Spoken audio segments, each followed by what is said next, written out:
Llega ahora el turno también de otras organizaciones, ¿no? Vamos a hablar en primer lugar, le voy a hacer el turno en primer lugar a representantes de partidos políticos, luego va a haber intervenciones también de otras entidades, queremos escuchar también la opinión de la industria y finalmente pues nos hablarán algunas compañeras y compañeros de la sociedad civil que han venido organizando esta campaña End the Cage Age. Entonces, en primer lugar, por dar paso, digamos, a los portavoces de los partidos políticos, entiendo que está Marc Pons, por el Partido Socialista Obrero Español, secretario de Transición Ecológica Justa y Preservación de la Biodiversidad de la Comisión Ejecutiva Federal. Está también Sergio García Torres. Sergio, querido amigo, colega y compañero, representante de Podemos dentro de la coalición Sumar y hasta todavía hoy director general de Protección Animal. Muy bienvenido también. Y veo también por ahí al fondo al ilustrísimo y excelentísimo señor Joan Capdevila. Muy buenas, Capi. Qué bueno verte por aquí. Compañero y, sin embargo, amigo. Así que, si os parece, os voy a dar el turno en ese orden, 5 minutitos, ¿vale? Cuando os quede un minutito, levanto así el dedo acusador y nada, pues para darle un poquito más de dinamismo, si os parece. Marc, si quieres empezar tú, pues adelante. Sí, muy buenos días a todos. Con todo, agradecer mucho la exposición y el planteamiento. Creo que habéis hecho una radiografía fantástica que nos ha ilustrado verdaderamente. Agradecer al Senado, a Cristina Narbona, siempre es referencia obligada. Y este tipo de espacios, evidentemente, te ayudan no solo a reflexionar, sino también a buscar fórmulas para hacer caminos conjuntos.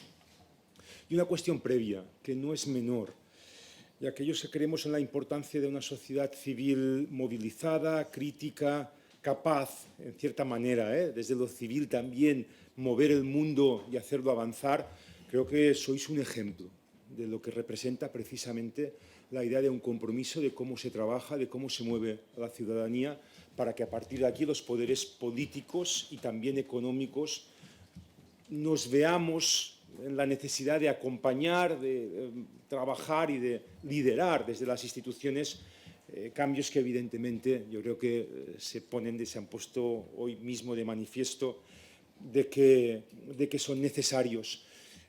Cuando pues te invitan a un espacio como este, uno no sabe muy bien con qué actitud, ¿no? Cuál será el estado de ánimo que te vas a encontrar en un espacio como este. Y a pesar de todas las dificultades que se han señalado aquí, de las adversidades que hay y de los retos por delante, también es cierto que se palpa, no quiero decir que un cierto optimismo, pero sí que la sensación de que el trabajo realizado hasta ahora se ha orientado por el camino acertado y que los objetivos están casi que al alcance de la mano. Y eso yo creo que hay que ponerlo muy en valor, muy en valor. Es cierto, queda el último paso, el definitivo, pero partiendo de la premisa de lo que representa una decisión o una propuesta tan ambiciosa como esta, así lo considero, tan ambiciosa como esta, ver que se está en la recta final, sin ninguna duda, hay que ponerlo en valor y hay que agradecer el esfuerzo realizado en ese sentido. Y se han apuntado aquí al mismo tiempo también se han señalado, ¿no?, algunas dificultades o los retos con los que nos vamos a encontrar. Es cierto, la Unión Europea pues tiene las normativas quizás más ambiciosas a nivel global. Lo hacemos en muchos espacios. Creo que, ¿no?, este planteamiento de estado de bienestar nos obliga a liderar en el mundo una idea de progreso continuado, y ahí pues enganchamos perfectamente. Vemos cómo la industria también se está moviendo y el propio consumidor está empujando a la necesidad de cambios de hábito en la propia industria. Y seguramente, si el dibujo que hacíais, oye, pues esto va a acabar con una propuesta legislativa que la Comisión va a elevar a los Estados miembros y que vamos a ver aquí el juego que van a realizar los diferentes Estados. Y hay seguramente dos elementos. Uno es el informe que en este momento, con cierto retraso, pero estamos todos a la espera, oye, ¿qué nos acabará diciendo este informe? Y de ahí creo que hay dos vectores que son fundamentales, seguramente: el tiempo y el dinero. De tal manera que si sabemos acompasar bien en la estrategia de negociación los tiempos que hagan posible desde una firmeza en las convicciones, pero que haga posible el acompasar ese tránsito, y hay a partir de ahí, pues hombre, fondos europeos que no necesariamente tienen que ser porque solamente la PAC, Next Generation, ahí hay un espacio que seguramente también se podría reformular, hay que ser imaginativos a la hora de buscar determinadas soluciones que permitan dar respuesta a ese tránsito. Porque es cierto, la industria te está diciendo, y esto, aquí hay dos peligros: incremento de precios, inflación, reducción de producción. Y frente a ello, evidentemente, desde el ejercicio del pragmatismo institucional, pide necesariamente abordar esas cuestiones. En ese sentido, yo creo que España debería de jugar ese papel, el del pragmatismo y el de hacer posible el acuerdo, que el acuerdo no es, o sea, el acuerdo es materializar la eliminación de las jaulas, pero consiguiendo, evidentemente, los apoyos necesarios, en donde algunos países sabemos que van a jugar fuerte a favor de, pero sabemos también que habrá otros que es muy posible que planteen muchas reticencias y habrá que tener la habilidad de saberlos convencer, ¿no? Y esa es la reflexión que quizás como Partido Socialista querría plantear en ese sentido, desde el reconocimiento del trabajo que habéis realizado, chapó, chapó, desde el compromiso de poder implicarse al máximo en ese sentido, y también desde el pragmatismo de saber entender que hay que buscar esos puntos de encuentro que permitan el objetivo final. El objetivo final es el que muy bien habéis planteado, evidentemente, en esas jornadas. Y con esas reflexiones pues me quedaría. Muchas gracias.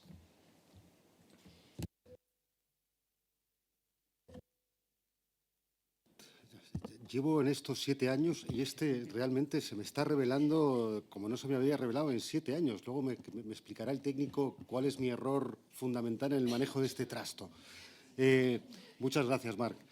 Muchas gracias por tu reflexión. Voy a pasar la palabra, si os parece, a Sergio García Torres, como os decía, ¿no?, que es representante de Podemos en Sumar. Luego también a Joan Capdevila, como había anunciado. Quería presentar también a Ana Béjar, que entiendo que está… Ana, perdona. No sé si quieres participar con los partidos. Me habían puesto aquí más bien al final con la coalición. Claro, también estás en la coalición del End the Cage War, donde tú prefieras. Ah, no. Soy de PACMA, del Partido Animalista. Ah, me habían dicho que PACMA estaba también en la coalición, perdón. Sí, de la coalición End the Cage. Ah, por eso te decía. Por eso te decía que puedes elegir o con los partidos políticos o con los de la coalición. Como eliges con los partidos políticos, si te parece, después de Joan, te doy también a ti la palabra, ¿vale? Entonces, Sergio, cuando quieras. Hola. Vale, pues yo voy a intentar ser muy breve. Creo que además el debate ha sido… Las exposiciones han sido muy interesantes y esto se suma un poco a estos 4 años de trabajo que hemos tenido en este caso en la Dirección General de Derechos de los Animales, que la competencia no se centra ni mucho menos en animales llamados de producción, pero sí que hemos intentado también aportar alguna cuestión en esta línea. Yo sí que voy a mojarme un poco, porque yo creo que en este momento sí que creo que sea clave que las organizaciones políticas tengan un posicionamiento sobre esta propuesta en concreto. Y en este caso yo digo que la organización política a la que yo represento, Podemos, sí que entiende que hay que llevar adelante esta iniciativa pese a lo que pueda surgir, que seguramente existirán muchos mecanismos para poder llevarla adelante de una manera correcta, más allá de la problemática que pueda surgir. Voy a ir a algún detalle que creo que es interesante también para marcar una posición. Yo creo que, como bien decía el representante del Ministerio de Agricultura, no se puede plantear que cargue sobre la PAC tal y como está configurada actualmente la transición o un cambio de modelo en cuanto a, en este caso, el concepto de las jaulas, pero sí que hemos perdido una oportunidad el año pasado en una modificación de la PAC. Y eso creo que hay que dejarlo también sobre la mesa. Nos quedan 5 años, creo que es cada 6 años cuando se cambia el concepto de la PAC, y la PAC ahora mismo está pensada y está planteada para el beneficio, y lo has planteado someramente, ¿no?, en tu exposición, sobre todo para los grandes tenedores de tierras, para las grandes extensiones agrícolas, y no para el pequeño productor, ya sea ganadero o de agricultura, que creo que debería de ser el enfoque que partidos, en este caso, con una conciencia de producción ganadera agrícola más sostenible,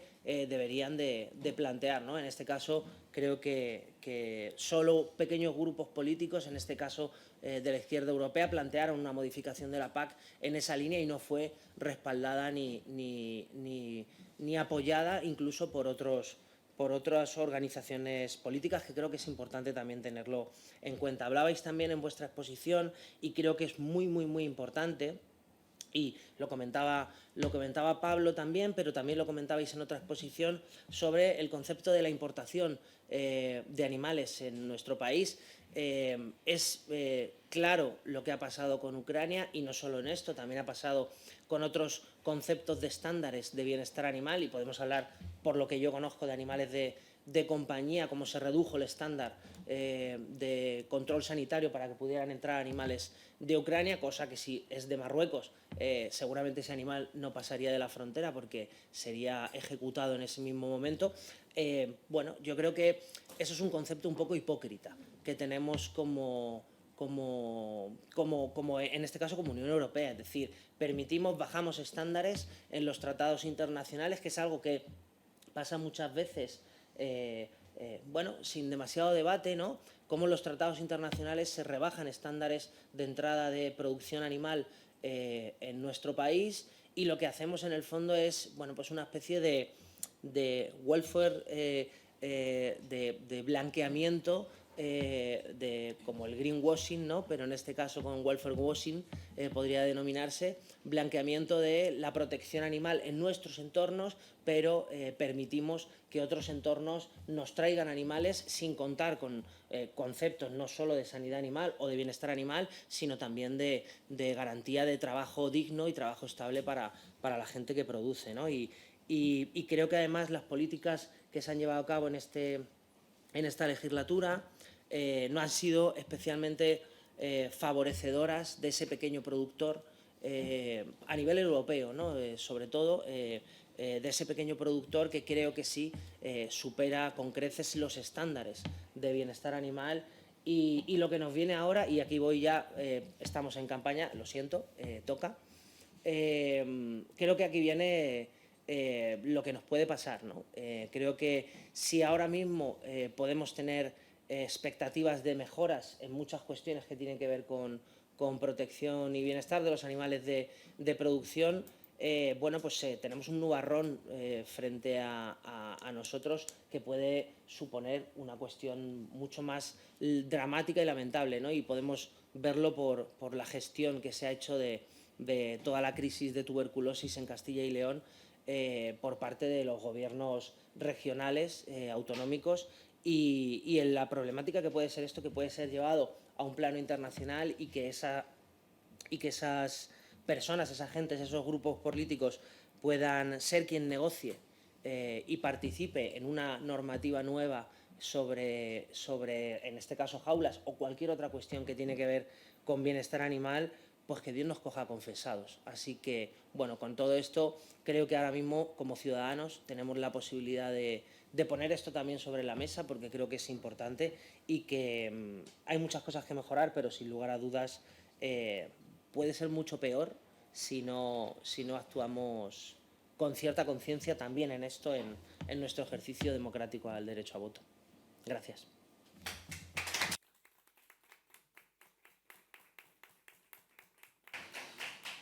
Pues sí, muchas gracias, Sergio, ¿no? La verdad es que lo que nos queda también por delante va a ser complicado. Sí teníamos en principio la confirmación de una portavoz del Partido Popular, pero parece que a última hora, pues por problemas de agenda, se nos ha caído.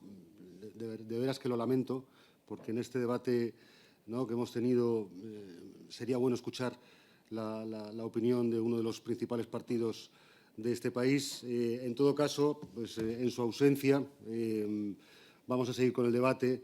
Le voy a dar la palabra a Joan Capdevila, él es diputado de Esquerra Republicana de Cataluña, aparte de... Y que, por tanto, no sustituyó al PP. Aparte de veterinario, aparte de miembro de la Asociación Parlamentaria en Defensa de los Derechos de los Animales. Joan, cuando quieras, tienes ahí tus 5 minutos. Mi contribución al buen transcurso del acto será la brevedad. Empezar por agradecer, saludar, aplaudir estas jornadas. Creo que es importante mantenerlas y agradeceré la difusión de la documentación para poderla compartir con los órganos que en mi partido toman las decisiones de las políticas, que ya adelanto que encajan mucho con lo enunciado. Transmitir una sensación personal, quizás debida también a que todavía me dura el disgusto de la oportunidad perdida en la Ley de Bienestar y Derechos de los Animales, en la que nos hemos encontrado algunos con auténticas decepciones por falta de ambición. Y quizás eso me crea un estado de ánimo que pido disculpas porque seguramente es un bias muy personal, pero veo reflejadas aquí algunos tics que creo que desde la política de Estado, del Estado español, sería bueno intentar soslayar.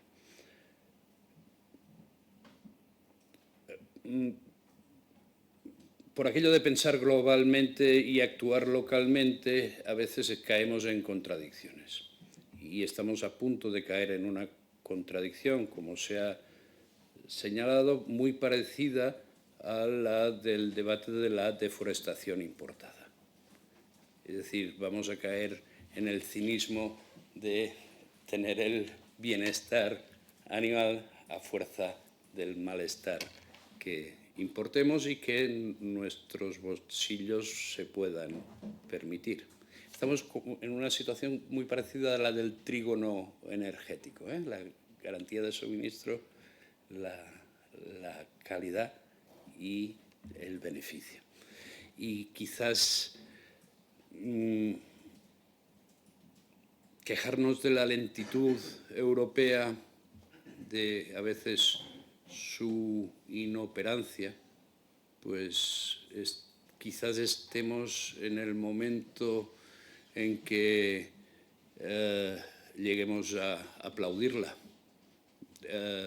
Y mi único deseo es que tengamos una directiva pronta y que no caigamos en otro de los defectos españoles de traslación de la directiva europea.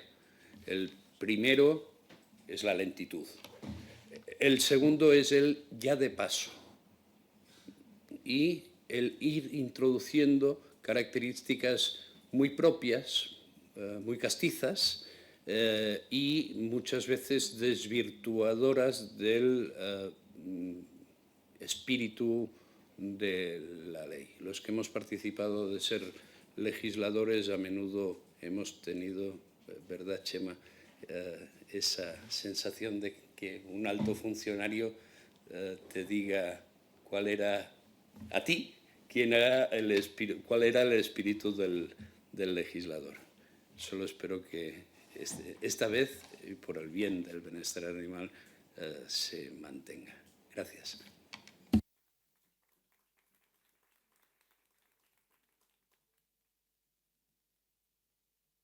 Pues, muchas gracias, Joan. Le voy a dar la palabra finalmente, ¿no?, en este turno de partidos políticos, a Ana Béjar. Ana es representante del Partido Animalista con el Medio Ambiente, el PACMA.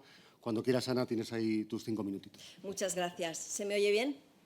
Bueno, cada día son más las personas que deciden cambiar la manera en la que se relacionan con los animales. PACMA forma parte e impulsa ese cambio. Defendemos un estilo de vida que no contribuye a la explotación de los animales. Apostamos por ampliar el círculo de consideración moral, teniendo en cuenta también sus necesidades. El interés y la preocupación hacia los animales en Europa condujo a que, a partir del Tratado de Lisboa, se reconociera a los animales su sensibilidad en el Tratado de Funcionamiento de la Unión Europea.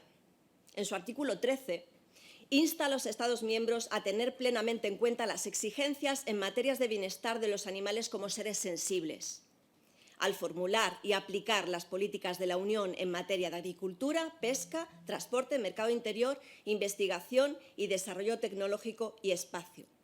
Sin embargo, el citado artículo añade: respetando al mismo tiempo las disposiciones legales o administrativas y las costumbres de los Estados miembros relativas en particular a ritos religiosos, tradiciones culturales y patrimonio regional.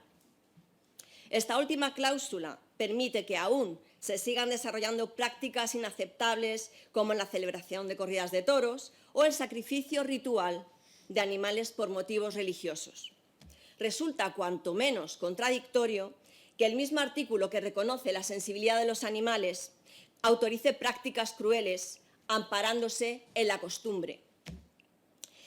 De nada sirve a los animales que se les reconozca su sensibilidad si se continúa permitiendo su maltrato. En países como España, el maltrato animal no acaba con las fiestas crueles. Además de ocupar el deshonroso primer puesto en el ranking de abandono de animales, también nos hemos convertido en el país europeo con mayor número de delfinarios y cetáceos en cautividad, así como en el estercolero, por los purines, de Europa, con una población de cerdos superior a la de personas. A pesar de que aún existe una gran desinformación entre la ciudadanía sobre el sufrimiento que padecen estos animales en su cría y en su final, en cómo se produce su muerte, según el último Eurobarómetro, como antes ha comentado la compañera, el 94% de los europeos y europeas considera importante proteger el bienestar de los animales de granja.